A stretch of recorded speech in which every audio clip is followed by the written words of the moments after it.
Alright. We're taking all the best old school wisdom and blending it with the top new school methods to bring you the optimal coaching strategies. This is the 80-20 Baseball Podcast with Coach Bo. Welcome, coaches, youth baseball coaches, specifically parents and even players. Welcome to this week's episode. Fired up to bring you part 2 of our interview with Coach Pyruz, who recently finished his 5th season of coaching youth baseball, had a lot of success, won the district championship this last year, but more importantly, aligns with the purpose and the message and the foundational principles of 80-20 baseball, of the 80-20 baseball community. If you didn't listen to part 1 last week, I recommend you go back, listen to that first, and then jump back to this one. Most of you already listened to that. So we're going to dive in to part 2, and we're going to discuss how Coach Pyruz, how David recommends handling discipline or behavior issues as they come up. He's going to share some tips on how he tries to ensure that kids of all skill levels are included and feel like they're contributing. He's going to share with us some advice for new coaches, things that he wish he would have known to get better faster. He's going to share with you, I think, a really great strategy on how to manage pitching rotations for youth pitchers. And he'll share out what is most rewarding about mentoring young athletes or baseball players specifically. A lot of good information here, very thought-provoking. Again, one of the smartest people I know, and coming from a place similar to almost all the listeners on this podcast, which I think is super important and one of the main reasons I started this podcast. Speaking of which, we are closing in on 4 years. Our 4-year anniversary is coming up in December. And before that, we're going to hit our 200th episode. Pumped up about that, and more importantly, pumped up about the message getting out there to the youth baseball community, to the coaches, you great coaches that are taking this in and then going out and making your players better, your kid better, your teams better. And hopefully that's trickling down or permeating out through the community, the league, and other coaches are feeding off of it too. So best thing you can do to support this podcast, just share it out. Should be real easy on your platform to just simply send it off. All right, let's dive into part 2 of our interview, talking youth baseball coaching.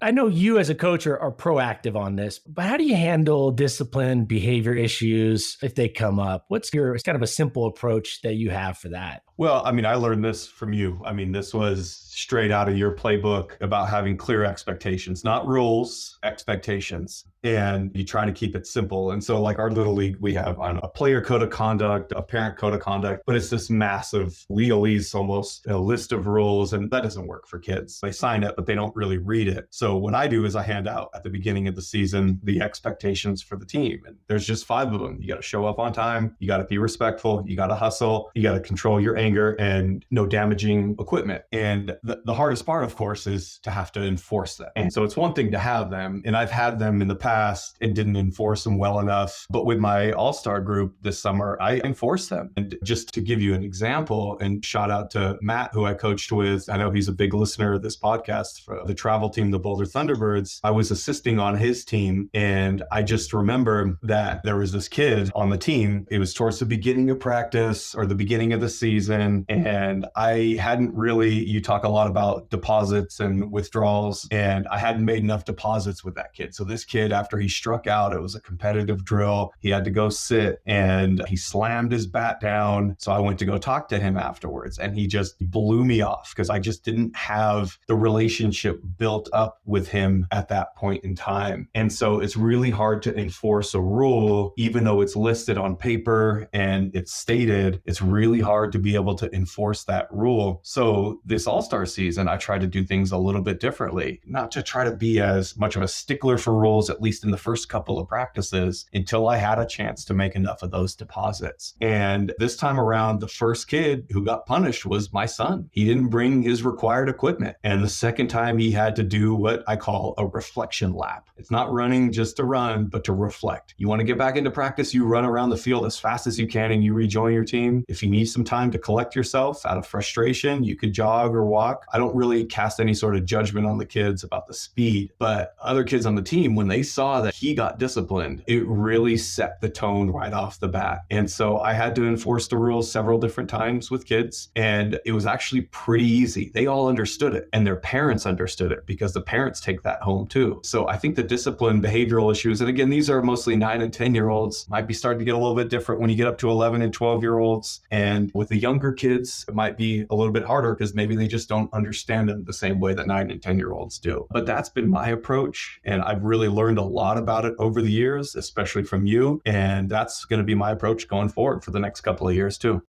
I love the approach of using your own kid. I was listening to somebody talk about a show they did, and they said there was this, I think it was a blind kid in the front row of the show, and it ended up just adding so much to the show. I don't know if it was a comedian, but they said it added, and one of their friends who was at the shows came up to him and said, hey, was that kid, that 10-year-old blind girl, was she a plant? Did you? Because it made the show just so much better. I'm going to tie this together with, you tell your kid before, like for those of you that are coaching your own kids, which is most coaches, you tell them before, like, hey, so we're going to get out there and you're going to break a couple rules on the first practice. And this is the one you're going to break here. You're going to throw your helmet here.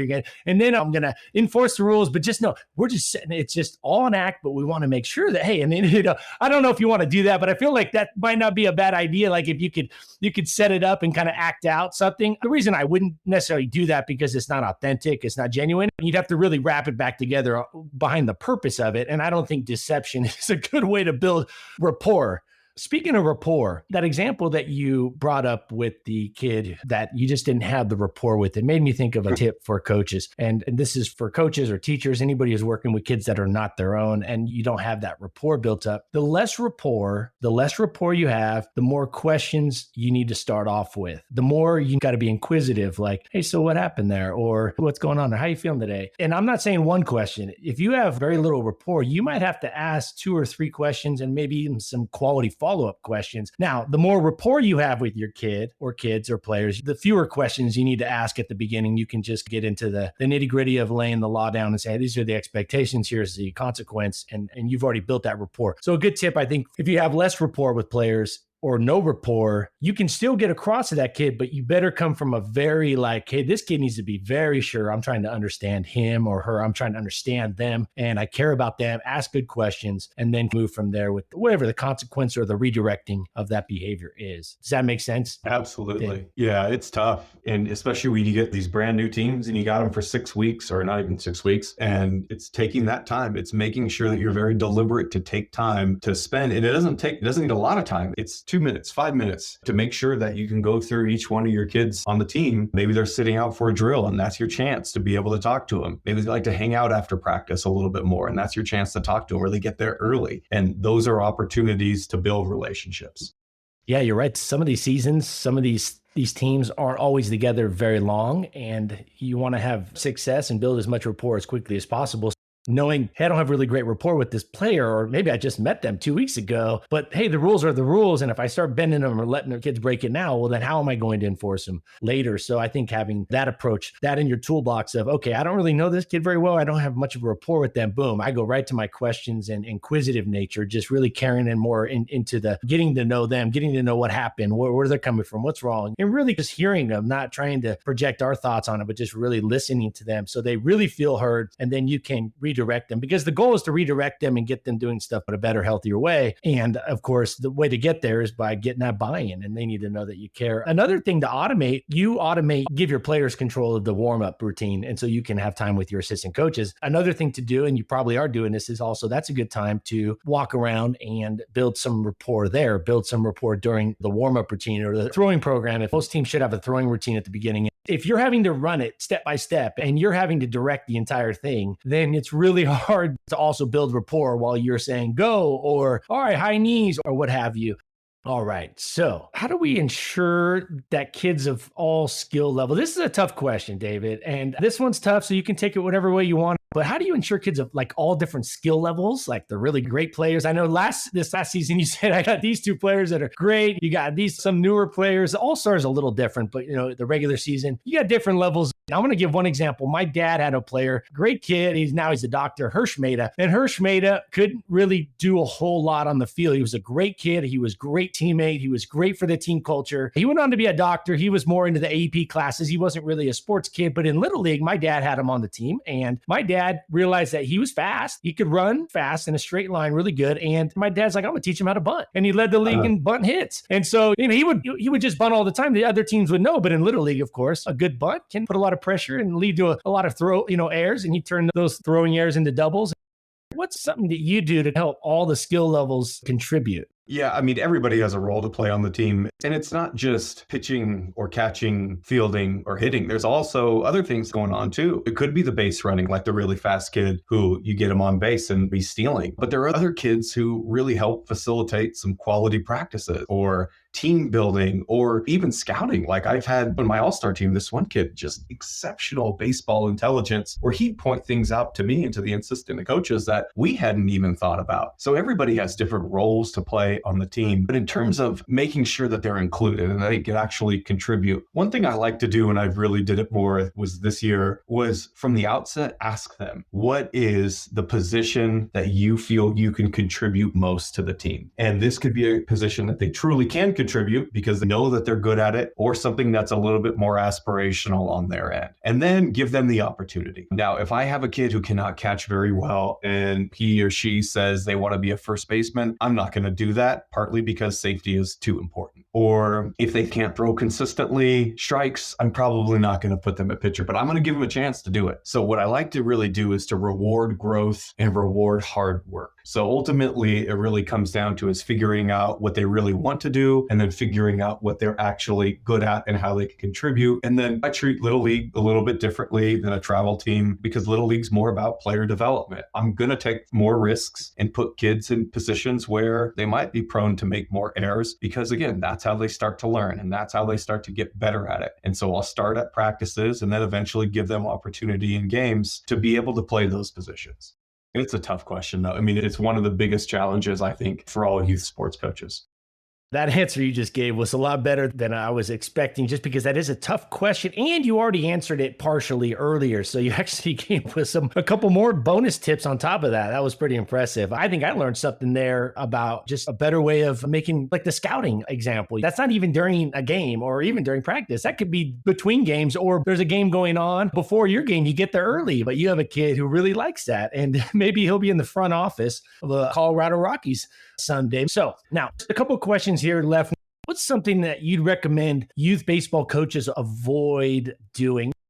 What I found was, at least again for me, is you all oftentimes hear about, and I literally mean here, coaches who are loud with the discipline and then quiet with the compliments. And it's got to be the reverse. You don't want to punish, discipline, criticize kids very loudly in front of their friends. And that it's counterintuitive. It doesn't make them better players. It doesn't make them better people. So when it comes to discipline, I try, unless it's a safety issue. And again, I learned all this from you, is unless it's a safety issue, you've got to be quieter with the discipline. So like when kids, including my own son, violated the rules, I try to pull them aside and let them know, look, here's what our 5 expectations are, and here's the reason why that you're in violation of it. And then when it comes to the compliments, you don't want to pull them aside and be super quiet about it. You could go into more detail about it, just how impressed you were with what they did, but you be loud. I mean, yelling across the field loud when they do make that catch, or when they do get that hit, or when they steal that base, louder with the compliments, quieter with the discipline. That's the number one thing that I would advise.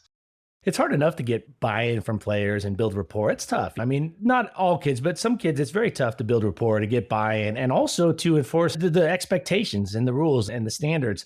You want to make it harder on yourself, put them on blast in front of their peers. Now you've just created literally a wall that now you have between you and that player. And that wall just keeps getting bigger. The louder you say it, the more you say it. Now you got to get through that wall just to get through to them. And it's hard enough to get through to some kids, but now you build up this wall in front because you just put them on blast in front of their peers. Man, it's just making your job harder. And now a lot of coaches think yelling is discipline and screaming is this old school approach. And we got to get back in this. Having high standards and expectations, that's what makes the Marines so good. It's not all the barking they do in boot camp and all that. That just thickens their skin a little, but it's the standards and expectations that are always enforced that really drive and move them in the direction that make them what they are. And the same with teams, their teams, just like youth baseball teams. And the less is more approach to the rules, right? I go back to this and I was thinking, I found very quickly on, as I was working inner city as a full-time teacher, I found very quickly that the more I tried to, or the more consistent I enforced my expectations and standards, standards and rules, the more I held myself accountable to enforce them. And even when I didn't want to, even when I wanted to look the other way, the more I did that, the easier it was to start deleting rules off my rule list. I wanted to bring that back around. That was something we talked about, or we were talking about earlier. It made me think like, you know what? You want to have less rules, start enforcing them, because you'll really quickly find that you're like, I don't really like to enforce. I don't really want to. We naturally all want to be liked inherently. Everybody's different on different part of that spectrum. But, you know, in the same, just because we're adults doesn't mean we don't want the kids to like us. We do, some more than others. And I tell coaches, if you want the kids to like you first and foremost, you'll never,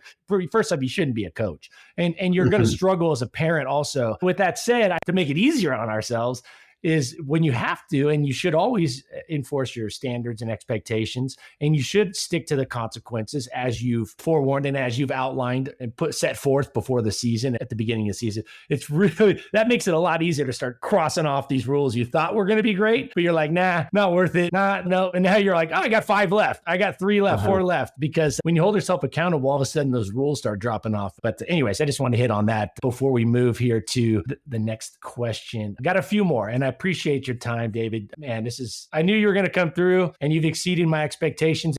So let's see. How do you deal with parents that complain about, say, playing time or positions? I know you did allude to having an Excel spreadsheet. Okay, so you have that. But now when they come to you, how does it play out? Did you have any of these happen? Did you have any playing time or position issues come up with parents this last year? I mean, it's never been a major issue. I've been pretty fortunate or blessed to have great parents who understand the nature of the game and who are pretty realistic about when it comes to playing time. But an issue came up every now and then where parents inquired. And again, it's not confrontational or anything like that. But the way I try to counter this or to address this, well, for one, I hear them out every single time. It doesn't matter. If they have an issue, I'm going to listen to what their issue is. But the way I try to at least set this up, at least from the outset, is parents see what the rules and expectations are for the team. So that note goes home to them. They see it, they read it. So if there are attitude issues or hustle issues, I will bring it up in our discussion. The harder things to bring up are like skill mismatches, where a player wants to play one position, but they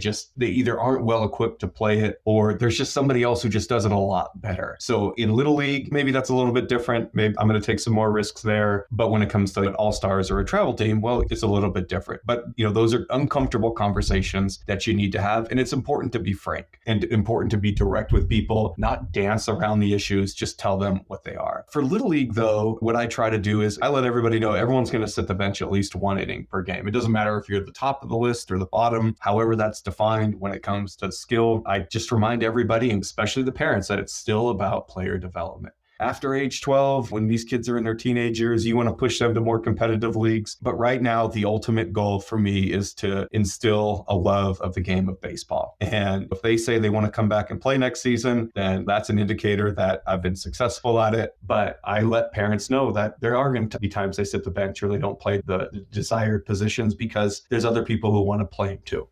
Awesome. Yeah. And in life, you might be the best person for a job. It doesn't mean you're going to get it. It doesn't mean that they're going to get it. They might not get into the dream college. Things happen for a reason. And so I think that's just something to get them ready for life. You're not always going to play. You're not always going to play the position you want. Now, speaking of that, how do you manage pitching rotations? How do you approach that? For youth pitchers, I mean, the first thing is to have a lot of kids who can actually pitch. Top goal is to have people who could throw strikes. And it's about throwing strikes. It doesn't matter if a kid's throwing in the 50s. If they can't throw strikes consistently, there's not a lot of value with having them pitch because it's going to end up being a ton of walks. And you have walks, you lose games. So when it comes to pitching, I'm looking for people who can throw strikes. It doesn't matter if they're throwing in the low 30s or the upper 30s. What I tell them is, your job as a pitcher is to throw strikes, and you could trust your defense. Your defense is going to have your back. They might make an occasional error, but ultimately they're going to get you the outs. If people are hitting off you, you're probably doing the right thing. And again, I'm talking about 8, 9, 10-year-olds. I mean, when we were in our district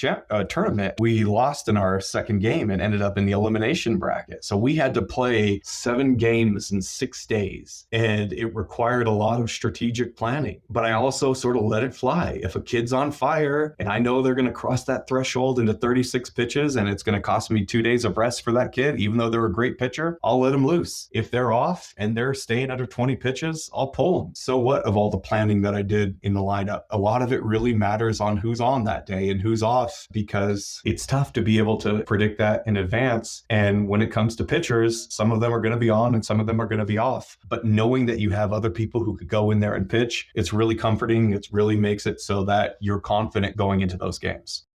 So throwing strikes, love that. There's a quote from Greg Maddux. Greg Maddux won 355 games, and it's an astounding number of games. And his ERA was like a 3.16. And that's including some of his early seasons with the Cubs, when really his thing was just all about throwing hard. Even when he came out of high school in Las Vegas, he was throwing in the 90s. And then he said later on, he goes, yeah, when I get into trouble or when I get in a bind or in a pinch, I don't try to throw harder. I try to locate better. Just throwing strikes is so important. I love that message. You bring up maybe indirectly here, I can tie this tip into for the listeners, and we can all learn from Coach Piruz, is that, hey, we should have a plan, and we should also plan to adjust. So we should go in with a plan, a tentative plan, but also we should always plan on adjusting and feeling it out. And that's something like I was watching the World Series, it was like 3 years ago, Dodgers versus the Rays. I believe it was the deciding game, or the Rays were looking to clinch. I think they had a chance to clinch, and Blake Snell was pitching, and he was dominating the Dodgers. And it got to the sixth inning, and I think he gave up like a hit or two, like base hits, not off the wall, just base hits. And the coach yanked him. And I thought, ooh, that coach is going analytics all the way. He's sticking to the pre-scripted plan, probably together with the front office. And sure enough, they lost the game. And I was like, wow, Blake Snell was at another level. The analytics were based off of a large compilation of data. But what mattered was, this is a player that just elevated whatever he was focused. It was just something different about him in that game. And I would have wrote him out all the way through, like the Minnesota Twins did Jack Morris into the 10th inning of the 91 World Series. For all my Minnesota listeners, there you go.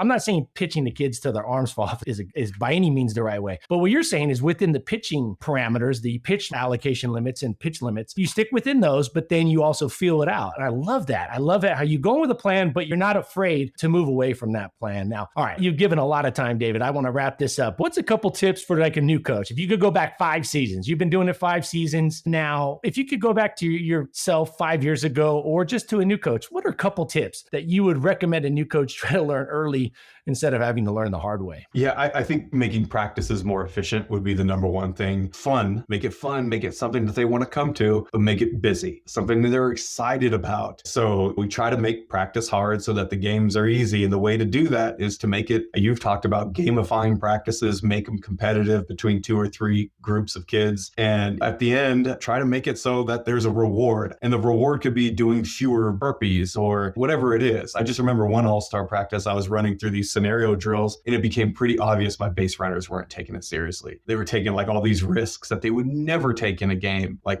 baiting defenses into pickles and whatnot. And so I had to switch it up. I forgot to make it competitive. So right then and there, I stopped what we were doing. I said, the losing group does 10 burpees, second place does 6 burpees. And if you win, you do 3 burpees. So to make sure that everybody does it, and then coaches do it along with it. So make it fun. The other thing, and this has taken me a little bit longer to figure out too, was a better plan to manage parents too. And so we've talked about parents in terms of positions and so on, but there's going to be all of these questions that come from parents, all these text messages, after game chats, and disclosures of some challenging circumstances kids have, whether it's in their home life or whether it's allergies or so on. Just make sure that you give parents time so that they can check in with you. And I like to follow up, especially with parents after a kid took a hard hit in a game, maybe after an injury or after they had a really rough game. It's important to let the parents know that let the kids know that you care, but also the parents know that you care about their kids. Probably the last thing, and it's almost like cliche to say it, but just to remember that these are kids. You could save the Augie Garrido rants for another time. These kids might act tough, but over the course of the season, I mean, they all end up in tears at least one time. And so it's just a stark reminder that they are kids. They're going to make errors. So how do you want them to remember you? How do you want them to remember the season? What imprint do you want to leave them with? And what norms ultimately do you want them to establish as they move into their teenage years? And for me, it's not about yelling or demeaning behavior. It's about, at best, constructive criticism, and also just reminding them that errors happen and that you're going to do better next time.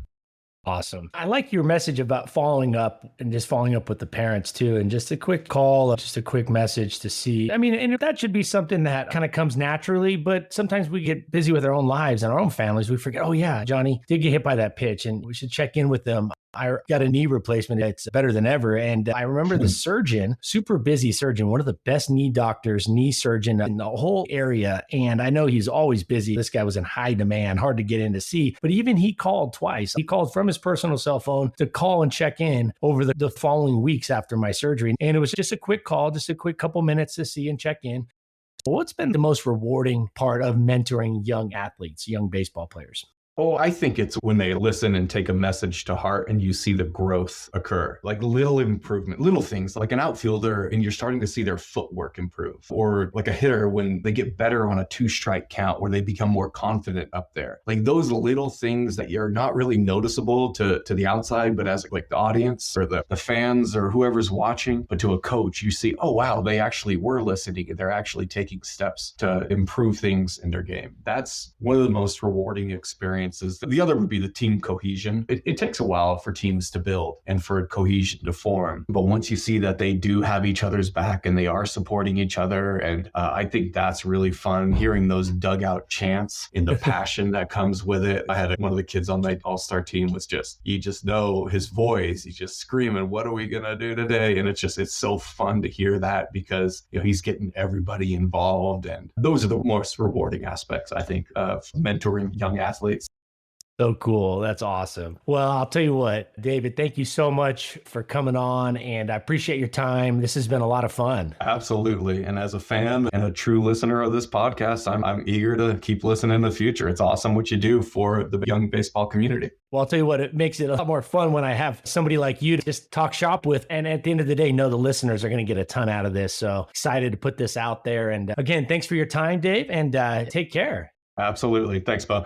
All right, that's going to wrap up the interview. Thank you all for being here this week. You should be proud of yourself for taking the initiative to become a better coach. And we're trying to do it as fast as possible here with things that are vetted, things that will work across the board, strategies and tips specifically for youth baseball coaches. Thank you for being a coach, and thank you for being the coach that's trying to get better as quickly as possible. And I'm glad we can play a part in that, or hopefully a big part of that. So that's going to wrap it up. Head over to the 8020baseball.com website. Get your free drill design guide. There's a dozen articles, videos over there to help you be a better coach. You can follow on Twitter or X. So you can follow me on X, 8020_baseball. I put out 3 or 4 coaching tweets a week. I'm not going to inundate your feed. The tweets are designed to give tips, strategies, food for thought, and mold that paradigm of being the best coach we can be, to shape that paradigm into being a better coach and seeing the game better and better as we move forward on our journey. Support the podcast, leave a review or a rating, share it with somebody, email me your questions, your concerns about